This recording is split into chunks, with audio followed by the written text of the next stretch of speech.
Vamos abrir, irmãos, nossas Bíblias, por favor, em dois evangelhos. O evangelho de Marcos, lá no capítulo 20, e abre também, deixa marcadinho, o evangelho de João, capítulo 19. Marcos 20, João 19. Ótimo, obrigado. Irmãos, esta é a terceira mensagem desta série intitulada As Últimas Palavras da Cruz. Hoje nós vamos considerar palavras de angústia.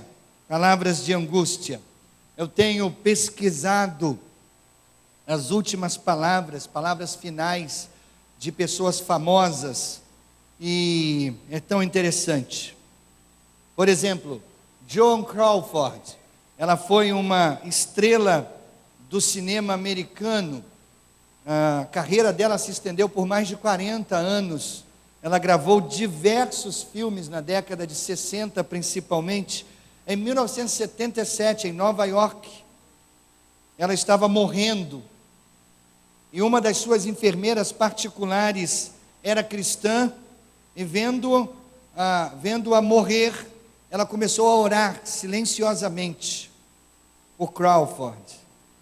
No início a sua oração era silenciosa, mas depois ela começou a orar um pouco mais alto.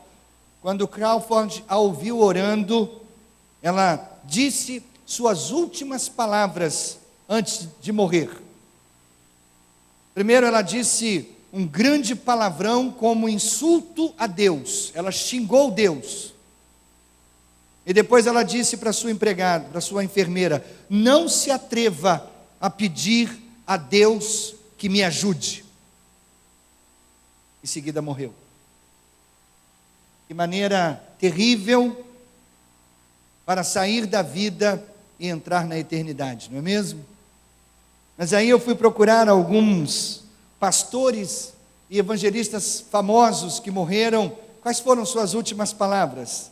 O mártir alemão Dietrich Bonhoeffer foi um pastor que se opôs ao movimento nazista na Alemanha da Segunda Grande Guerra Mundial. Ele foi enforcado pela Gestapo, a polícia nazista, e ele declara no momento da sua morte: este é o fim, mas para mim, o início da vida. Ele morreu declarando a sua crença na imortalidade em Jesus Cristo. D.L. Moody, célebre ganhador de almas do século XIX, o dia 22 de dezembro de 1899, foi a sexta-feira mais curta na vida de Moody. Às 6 horas da manhã, ele declarou no seu leito de morte: se isto é a morte, não há nenhum vale. Isto é glorioso. A terra recua, o céu se abre diante de mim. Deus está me chamando. E ele assim partiu. Essas foram suas últimas palavras. Charles Randall Spurgeon, considerado o príncipe dos pregadores no século 17 na Inglaterra, suas últimas palavras no leito de morte, dirigido à sua esposa, foram: ó querida, eu tenho desfrutado um tempo muito glorioso com o meu Senhor. E assim descansou, morreu nos braços do Senhor. Irmãos, essa série nós temos estudado as últimas palavras que Jesus falou na cruz. Estas não foram suas últimas palavras, porque ao contrário de qualquer outra pessoa, Jesus ressuscitou dos mortos e disse muitas outras palavras, e Ele ainda está falando nos dias de hoje. Na verdade, Ele está falando com você aqui, agora, nesse momento.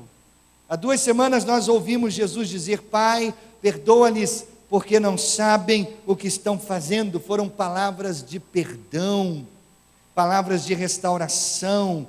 Em seguida ele dá palavras de amor para sua mãe, e em seguida ele dá palavras de restauração para João, o seu discípulo amado.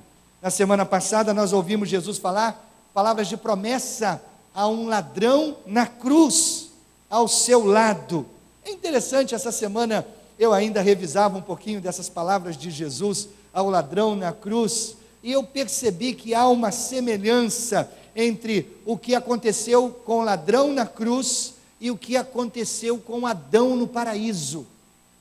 Veja bem, no Gênesis, quando Adão pecou, um homem puro se tornou um pecador e perdeu o paraíso. Na cruz, quando o ladrão se arrependeu, um pecador se tornou um homem puro e entrou no paraíso. Veja só, não é? Jesus disse para o ladrão na cruz: hoje estará comigo no paraíso. Você estará comigo no paraíso. Agora nós vamos voltar mais uma vez à cena da cruz e nós vamos ouvir as próximas palavras finais da cruz. Marcos capítulo 15, versículo 33. Marcos 15, 33. E houve trevas sobre toda a terra, do meio-dia às 3 horas da tarde. Veja, é a cruz, é a cena da cruz. O evangelista Marcos está dizendo: houve trevas do meio-dia às 3 horas da tarde. Por volta das 3 horas da tarde, Jesus bradou em alta voz: Eloi, Eloi, lama sabachthani, que significa: meu Deus, por que me abandonaste? Quando alguns dos que estavam presentes ouviram isso, disseram: ouçam, ele está chamando Elias. Um deles correu, embebeu uma esponja em vinagre, colocou-a na ponta de uma vara e deu-a a Jesus para beber. E disse: deixem-no, vejamos se Elias vem tirá-lo daí. Avança um pouquinho, vai até João capítulo 19, os versículos 28 a 30. Mais tarde, sabendo então que tudo estava concluído, aí eu chamo a atenção para as próximas palavras: para que a Escritura se cumprisse. Isso é importante. Jesus disse: tenho sede. Estava ali uma vasilha cheia de vinagre, então embeberam uma esponja nela, colocaram a esponja na ponta de um caniço de isopo e ergueram até os lábios de Jesus. Tendo-o provado, Jesus disse: está consumado. Com isso curvou a cabeça e entregou o Espírito. Irmãos, eu chamo estas palavras de angústia, porque essas duas expressões mostram a mais profunda angústia que Jesus experimentou na cruz.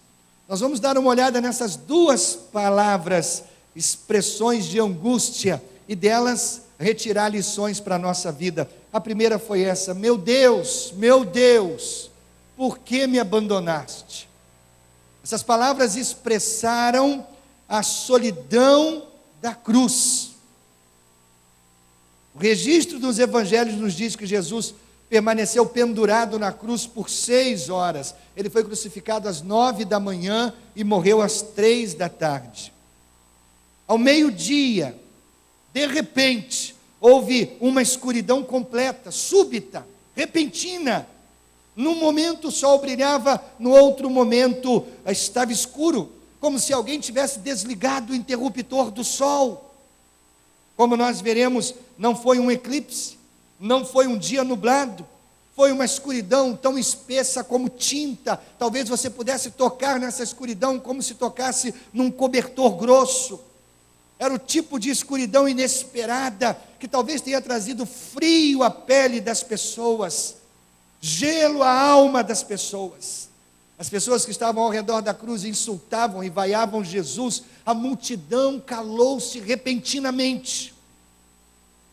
Quando aqueles ao redor da cruz perceberam que algo estranho estava acontecendo, talvez arrepios de medo tenham corrido pelas suas espinhas. E essa escuridão total permaneceu por 3 horas. E no meio da escuridão ouve-se um grito, e Jesus diz: Eloi, Eloi, lama sabachthani. De todas as palavras ditas na cruz, irmãos, essas certamente são as mais incríveis.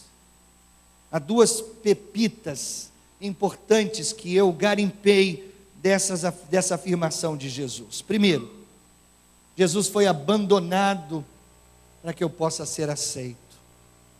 Jesus clamou: meu Deus, por que me abandonaste? A palavra abandonado significa totalmente deixado. Jesus não chorou essas palavras simplesmente porque ele se sentiu abandonado. Não, ele chorou essas palavras porque realmente ele foi abandonado por Deus. No momento em que Jesus se tornou pecado na cruz, veja bem, Jesus não se tornou um pecador na cruz, ele se tornou o próprio pecado. Quando ele se tornou pecado na cruz, Deus o abandonou. A Bíblia diz em 2 Coríntios 5, 21, Deus tornou pecado por nós, aquele que não tinha pecado, para que nele nos tornássemos justiça de Deus.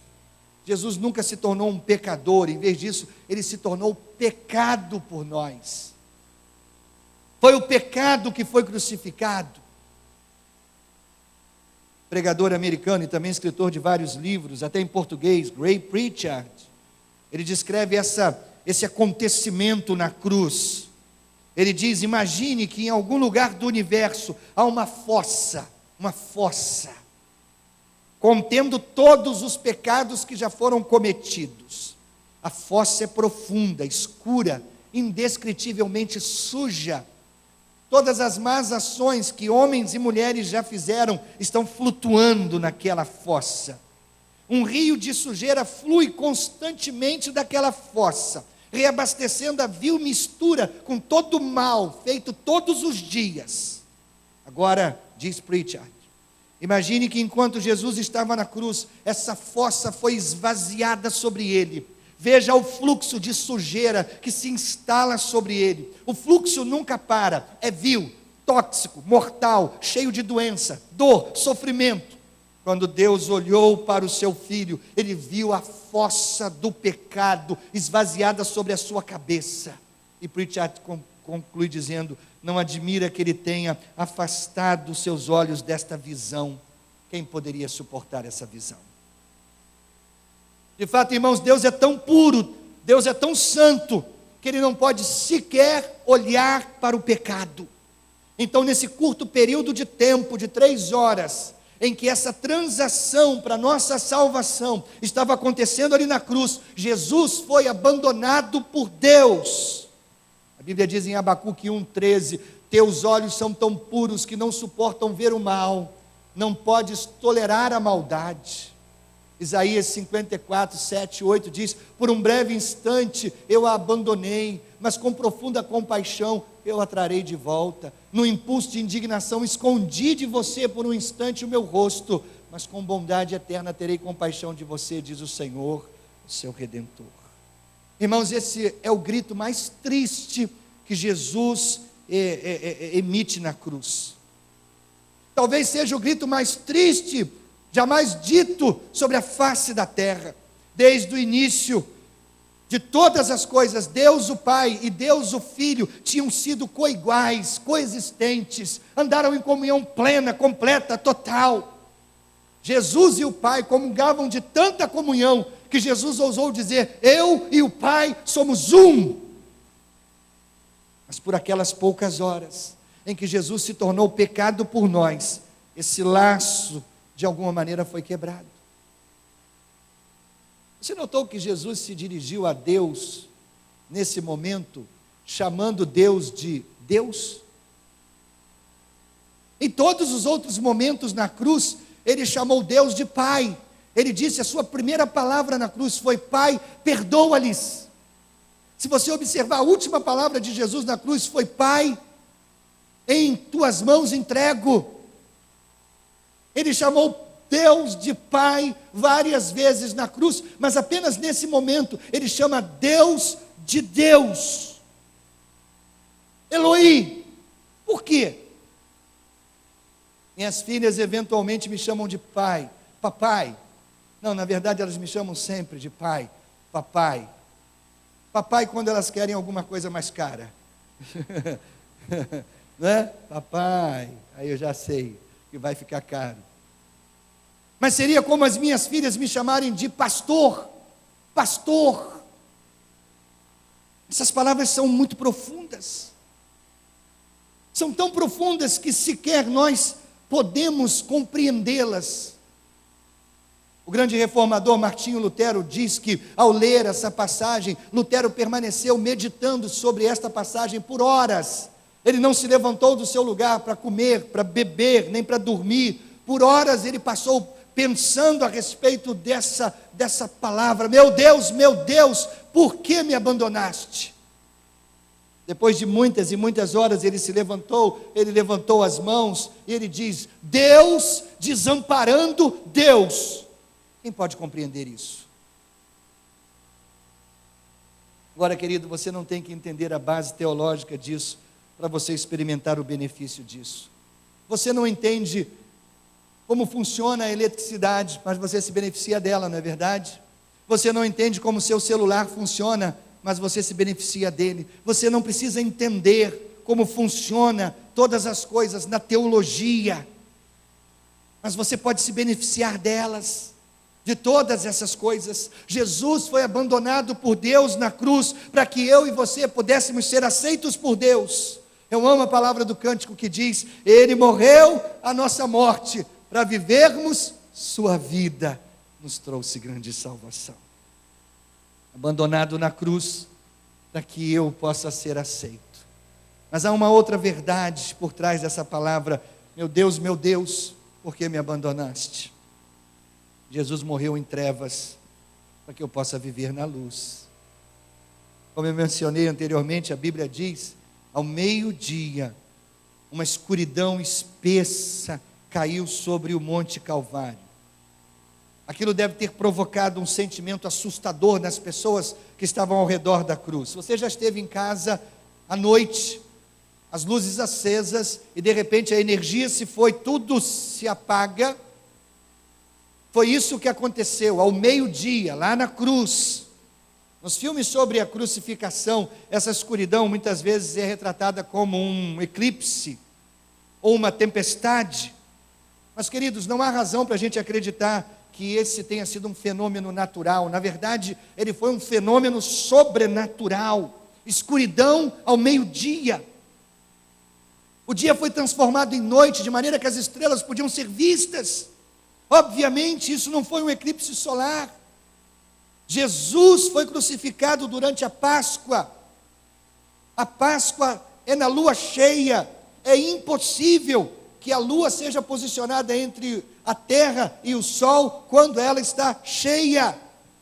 Outra razão pela qual eu afirmo que não foi um eclipse: o eclipse dura alguns minutos. Essa escuridão durou 3 horas. Não, queridos, foi uma escuridão sobrenatural. Eu acho que quando Deus fechou os olhos para a cruz, a luz se foi.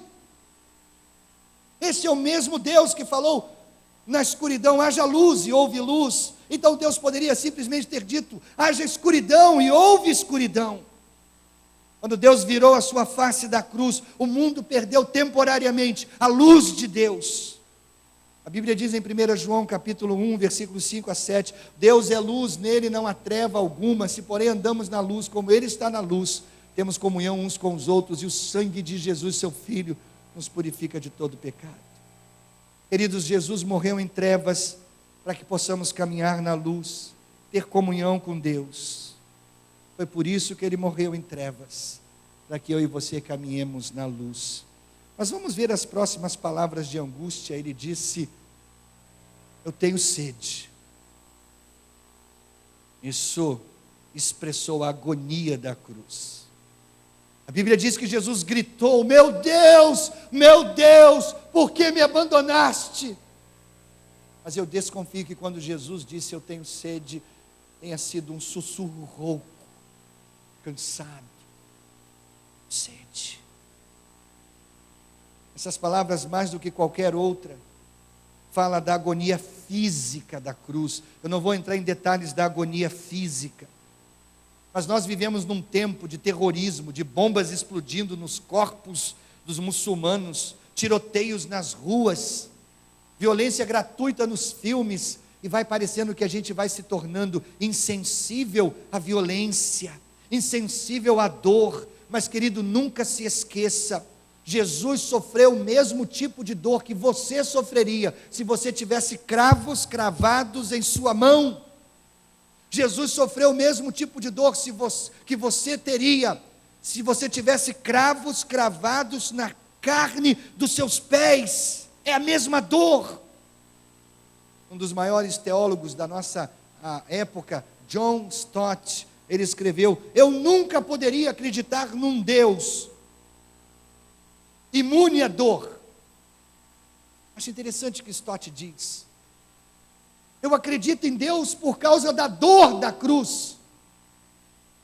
Um Deus que se tornasse imune à cruz, à dor da cruz, eu não creria nele. Como alguém poderia adorar um Deus que fosse imune à dor? Eu também viro o meu rosto, diz Stott, dessa figura solitária, esmagada, torturada na cruz, com pregos através de suas mãos e pés, costas dilaceradas, membros torcidos, sangramento na cabeça por causa de grandes espinhos, boca seca, intoleravelmente sedento, mergulhado na escuridão, abandonado por Deus. Esse é Deus para mim. Ele deixou de lado a sua imunidade à dor. Ele entrou no nosso mundo de carne e sangue, lágrimas e morte. Ele experimentou dor. Esse é Deus para mim. Vamos considerar duas verdades sobre a agonia da cruz. Jesus cumpriu precisamente as antigas profecias da cruz. Isso é lindo. Você notou que antes que Jesus dissesse, eu tenho sede, eu chamei a atenção quando a gente leu esse texto. Quando Jesus disse, eu tenho sede, quais são as palavras anteriores a essa que está escrita aí em João? O que diz aí João, capítulo 19, versículo 28? Ele disse, eu tenho sede. Antes disso, o que diz as Escrituras? Olha para a Bíblia. Para que se cumprisse as Escrituras. Irmãos, às vezes nós perdemos o fato de que os detalhes da crucificação de Jesus eram para cumprir o que estava escrito no Velho Testamento. Embora o Velho Testamento tenha sido escrito centenas de anos antes da crucificação, há profecias que devem ser lidas como se o escritor estivesse ali, diante da cruz, relatando tudo o que estava acontecendo. Só que ele estava centenas de anos antes. Algumas profecias foram escritas antes mesmo de haver uma morte por crucificação, antes da crucificação ser inventada. Os profetas já profetizavam que ele seria crucificado. O grito, eu tenho sede, cumpriu as palavras do Salmo 22 e também do Salmo 69. Minha língua gruda no céu da boca, perfuraram minhas mãos e meus pés, puseram fel na minha comida, e para matar minha sede, deram-me vinagre. Um dos maiores argumentos para apoiar a verdade da Bíblia, é que a gente pode ler as profecias do Velho Testamento, centenas de anos antes, e passar algumas páginas e entrar no Novo Testamento, e ver essas profecias se cumprindo, ver essas previsões se tornando realidade. Eu separei, não tenho tempo para abordar isso nessa noite, eu trouxe, mas não tenho tempo. Eu separei 10 profecias do Antigo Testamento. Todas elas se cumpriram em Jesus, todas, mas eu separei apenas 10. Sabe quantas profecias sobre o Messias Jesus cumpriu? Todas! Todas! Todas as profecias do Velho Testamento sobre o Messias, Jesus cumpriu. Quais as chances disso acontecer? Eu vou dizer, por acaso, eu vou dizer para você. Vamos supor que você diga assim, foi tudo coincidência. Quais as chances de ser coincidência? Eu vou dizer para você, eu tenho aqui 10 moedas. 10 moedas. 10 moedas. Imagine que em cada uma dessas moedas eu coloque um número. Primeira moeda, número 1. Coloquei no bolso. Segunda moeda, eu colo o número 2. Coloquei no bolso. Terceira moeda, o número 3. eu coloco no bolso. Quarta moeda, número 4, 5, 6, 7. Eu colo o papelzinho com o número 8, eu colo o papelzinho com o número 9, e eu colo o papelzinho com o número 10. 10 moedas, elas estão numeradas. Eu coloco no meu bolso e eu as sacudo assim, não é? Elas estão embaralhadas no meu bolso. Agora vamos lá. Qual a chance de eu colocar a mão no bolso e tirar a moeda de número 1? Qual é a chance? 1 por 10. 1 por 10. É fácil, né? Essa é uma probabilidade fácil. Eu coloco a moeda número 1 no bolso novamente, embaralho com as outras. Agora eu tenho que tirar a moeda número 2. Qual é a chance disso acontecer? Matemáticos, 1 por 100. Tirei a número 2. 1 por 100. Começou a ficar difícil. Coloca o número 2 no bolso. Agora eu tenho que tirar a número 3. Qual é a chance de eu tirar a número 3? 1 por 1000. Não é isso, Lena? Lena é matemática, está fazendo as contas ali. 1 por 1000. Coloca o número 3 no bolso. Agora eu tenho que tirar o número 4. Eu embaralho e tiro a primeira moeda e ela é a número 4. 1 por 10.000. Quando eu chegar na 10ª moeda, qual a chance de eu tirar a 10ª moeda? 1 por 10 trilhões. Essa é a chance de todas as profecias terem sido cumpridas em Jesus, por acaso. 1 em 10 trilhões. Jesus cumpriu todas as profecias a respeito do Messias, porque ele era o Messias prometido centenas de anos antes. Sabe o que seria as previsões sobre Jesus? Seria como se nós estamos nos anos 2000, né? Os anos 2000, imagine nos anos 1200, alguém nos anos 1200 teria escrito alguma coisa do tipo: em 1954, um presidente de uma nação chamada Brasil vai se suicidar com um tiro na cabeça no palácio do governo, numa cidade chamada Rio de Janeiro. Getúlio Vargas fez isso. Seria como se em 1200 alguém tivesse escrito isso. Em 1200 não existia Brasil, em 1200 não existia arma de fogo, em 1200 não havia um palácio governamental numa cidade chamada Rio de Janeiro. São essas as profecias a respeito de Jesus, e todas se cumpriram. Não apenas algumas, todas. Jesus cumpriu precisamente as antigas profecias da cruz. Mas ainda, finalmente, Jesus sofreu a tortura do inferno, para que eu possa desfrutar dos tesouros do céu. Alguns dos antigos credos cristãos, incluindo o credo dos apóstolos, que é o mais famoso, afirmam que em sua morte, Jesus desceu ao inferno. Agora veja bem, a Bíblia nunca ensina que Jesus desceu ao inferno, nunca. Na verdade, nós vimos na semana passada, no sermão da semana passada, que ao morrer, Jesus foi para o paraíso, gente. Hoje estará comigo onde? Paraíso. Agora, eu acredito que a Bíblia ensina que Jesus não tenha descido literalmente ao inferno, não é isso.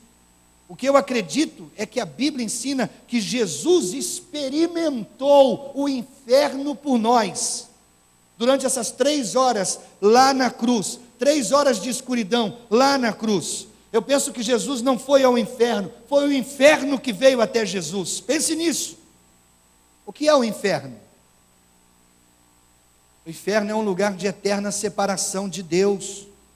Quando Jesus morreu, ele experimentou uma separação temporária de Deus, o Pai.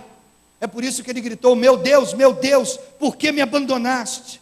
Se nós pudéssemos pegar um microfone e nós pudéssemos baixar esse microfone até o inferno, nós ouviríamos milhões e milhões de pessoas gritando o mesmo grito de Jesus: meu Deus, por que me abandonaste? O inferno é um lugar de separação total de Deus. Mas o inferno também é um lugar de escuridão. Em Mateus capítulo 8, versículo 12, Jesus disse que o inferno é um lugar de escuridão, onde há dor, ranger de dentes. Às vezes as pessoas brincam sobre o inferno, dizendo que o inferno vai ser uma festa constante, luzes brilhantes, bebida, mulheres. A Bíblia diz exatamente o contrário. O inferno é um lugar de escuridão, onde há miséria sem fim. O único lugar no universo onde a luz de Deus não brilha é o inferno. Ao suportar 3 horas de escuridão na cruz, Jesus experimentou a escuridão do inferno por nós. O inferno também é um lugar de agonia. Eu acredito no inferno? Claro que eu acredito.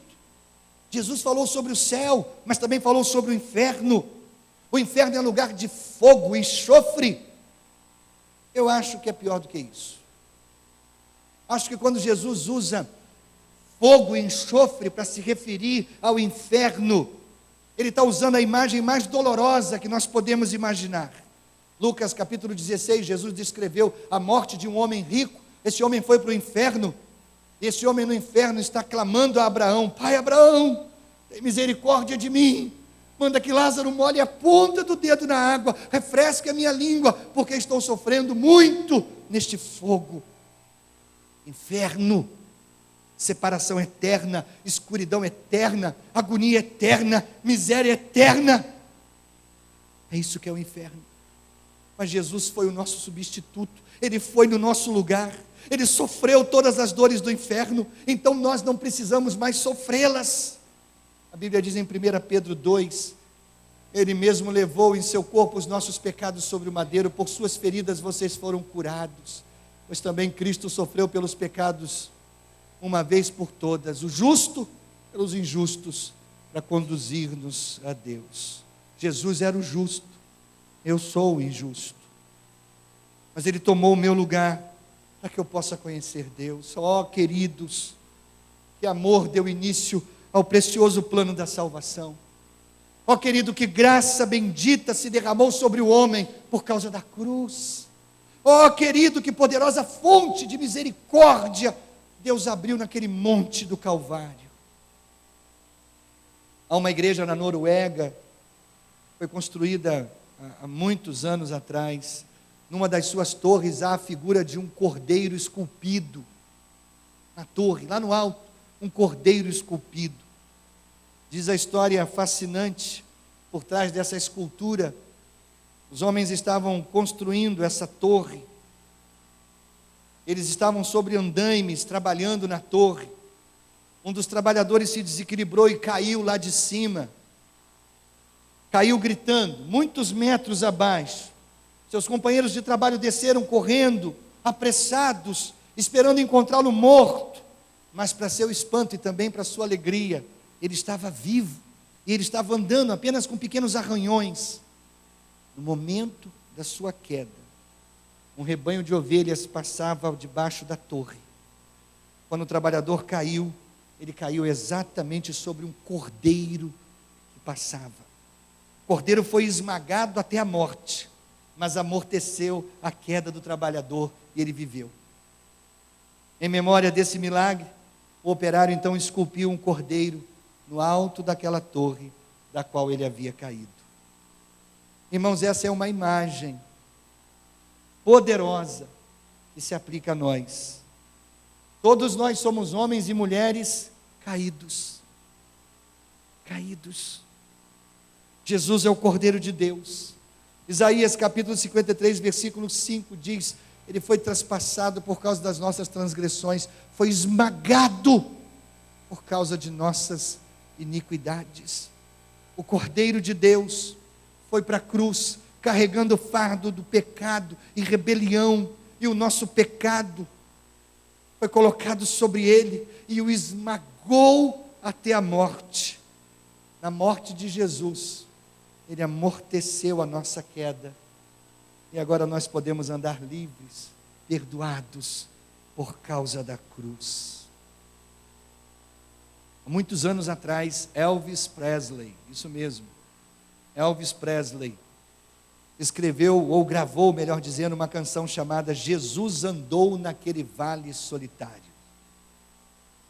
O refrão da música diz assim: você tem que caminhar naquele vale solitário. Bem, você tem que ir sozinho. Bem, não há ninguém mais que vá lá com você. Você tem que ir lá sozinho. Verdadeiramente Jesus caminhou sozinho aquele vale. E à medida que Jesus enfrentou a morte, Ele carregou os nossos pecados, e Deus desviou o seu olhar de Jesus. Mas as palavras dessa música são totalmente erradas. Totalmente erradas. Porque Jesus caminhou aquele vale solitário. Eu e você não temos que atravessar aquele vale solitários. A nossa canção é outra. É o Salmo 23. É o versículo 4. Mesmo quando eu andar por um vale de trevas e morte, não temerei perigo algum. Vamos juntos? Pois tu estás comigo, a tua vara e o teu cajado me protegem. Jesus falou essas últimas palavras de angústia, para que nunca tenhamos que pronunciá-las. Meu Deus, por que me abandonaste? Nós nunca precisaremos ser abandonados por Deus, nunca.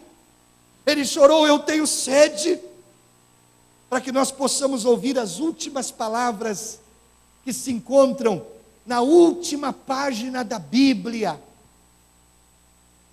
Ele diz: quem tiver sede, venha. Quem quiser, beba de graça da água da vida. Ele morreu na escuridão, para que eu possa viver na luz. Ele sofreu os tormentos do inferno, para que você possa ter um caminho para o paraíso. É impossível resistir a esse amor. Impossível, impossível. Você vai entregar o seu coração a Jesus nessa noite? Eu gostaria de estar sentado aí, onde você está. Eu gostaria de estar ouvindo esse sermão como você está. Porque eu gostaria de sair do seu lugar correndo, e vir à frente dizendo: Jesus, entra na minha vida. Mais uma vez, entra na minha vida. Curve a sua cabeça, feche os seus olhos. O que foi feito na cruz foi feito para o seu benefício. Os horrores daquela cruz eram para você, mas Ele tomou o seu lugar. O injusto é você, o pecador é você, mas Ele disse: não, eu vou à cruz por ele. Sim, eu amo a mensagem da cruz. Até morrer, eu a vou proclamar. Levarei eu também minha cruz, é por uma coroa a trocar. A cruz foi por mim, a cruz foi por você. Mas Ele suportou a agonia da cruz, por amor a mim e a você. No dia 13 de abril de 1982, eu estava sentado num banco de igreja, quando eu ouvi essa mensagem pela primeira vez. Então, naquele dia, eu entendi que Jesus morreu na cruz em meu lugar, e eu amei Jesus por isso, e eu entreguei o controle da minha vida a Jesus. Meu querido, hoje, dia 26 de março de 2017, você está aqui nessa noite, e você ouve a mensagem da cruz. Qual será a sua resposta a ela? A minha vida nunca mais foi a mesma, nunca mais. Ao longo dessa caminhada de 35 anos ao lado de Jesus, não houve um dia sequer que eu tenha me arrependido de ter aberto o controle da minha vida para Jesus. Pastor, eu quero Jesus na minha vida, eu quero intensamente Jesus. como eu faço, é simples. Cabeça curvada, os olhos fechados, toda gente agora. Eu vou fazer uma oração e você vai repeti-la silenciosamente no seu coração. Nesta oração você vai entregar o controle da sua vida a Jesus Cristo. Você está disposto a fazer isso? Sim, pastor, eu quero. Então, silenciosamente, as pessoas atrás, na frente, do lado, elas não precisam ouvir, isso é entre você e Deus. Você vai orar comigo, com fé no seu coração. Senhor Jesus, repita, Senhor Jesus, acabo de compreender o quanto preciso de Ti. Por isso, nessa noite, eu abro o meu coração e a Ti entrego o controle da minha vida. Eu sou um pecador, eu mereço a perdição, mas eu creio no Teu amor e me entrego a Ti. Sei que o Senhor cuidará de mim, da minha alma. Quero andar contigo todos os dias. E quando eu morrer, abre a porta do céu. Deixa-me entrar e viver na Tua presença. Todos de cabeça curvada, olhos fechados, por favor. Você fez comigo essa oração? Seja você quem for, membro desta igreja, membro de outra igreja, meu amigo convidado. Se você fez comigo esta oração, eu quero muito orar por você. Então aí onde você está, você poderia levantar a sua mão. Eu quero orar por você. Deus abençoe você e você também, estou vendo. Mais alguém, você também, permaneça com a mão levantada, por favor. Lá na galeria, alguém bem alto, levante a sua mão, faz um sinal para mim. Estou vendo você também lá ao fundo, isso. Mais alguém pode levantar e permanecer com a mão levantada aqui à frente. Deus abençoe você também, graças a Deus. Você também, Deus abençoe você. Deus abençoe você, Deus abençoe. Mais alguém? Eu vejo a sua mão, querido. Deus abençoe você também, você também. Louvado seja Deus, você também. Deus abençoe. Mais alguém? Mais alguém? Por favor, com a mão levantada, permaneça assim. Irmão, irmã, alguém pertinho de você, com a mão levantada, você pode me ajudar? Eu quero pedir que você me ajude, eu quero orar por essa pessoa, mas eu quero que essa pessoa receba um abraço, uma mão no ombro, uma pessoa pertinho dela. Você pode fazer isso? Isso, lá na galeria, amém. Isso, Eric, graças a Deus. Amém, amém. Alguém sozinho? Tem alguém sozinho pertinho de você? Ninguém sozinho agora é tão importante. É uma hora tão gostosa, uma hora de aconchego. As pessoas sentirem a boa mão de Deus abraçando através dos seus braços, irmão. Vamos fazer isso juntos, Pai. Quero colocar todas essas vidas em Tuas mãos. É gente preciosa, é gente que o Senhor ama muito, ama demais, ama até a morte. Deus, segura nessas mãos, escreve seus nomes no livro da vida, registra-os como salvos em Cristo Jesus, dá-lhes esperança de vida eterna, dá-lhes a confiança do livramento do inferno, mas acima de tudo, que elas experimentem essa paixão por Jesus, esse amor por Jesus, esse desejo de andar com Jesus, esse fogo que arde no coração do verdadeiro discípulo. Eu quero Jesus, eu quero Jesus, eu quero Jesus. Coloca isso nesses corações, meu Deus. Inflama esses corações com essa paixão. Paixão por Jesus, paixão consumidora por Jesus. Eu quero Jesus acima de tudo. Ele é o meu prazer, Ele é a minha alegria, Ele é o meu gozo, Ele é o meu contentamento, Ele é a minha satisfação. Eu quero Jesus. Se há algum cristão, algum discípulo, algum membro da igreja que perdeu esse gosto, que perdeu essa paixão, em nome de Jesus, Espírito Santo, restaura nesses corações, restaura a paixão por Jesus. cabeça curvada, os olhos fechados. A gente está orando por esse povo que está abrindo o coração para Jesus. Mas meu irmão, minha irmã, Deus está me dizendo, nesta hora, eu sinto no meu coração, há pessoas aqui que precisam renovar sua paixão por Jesus.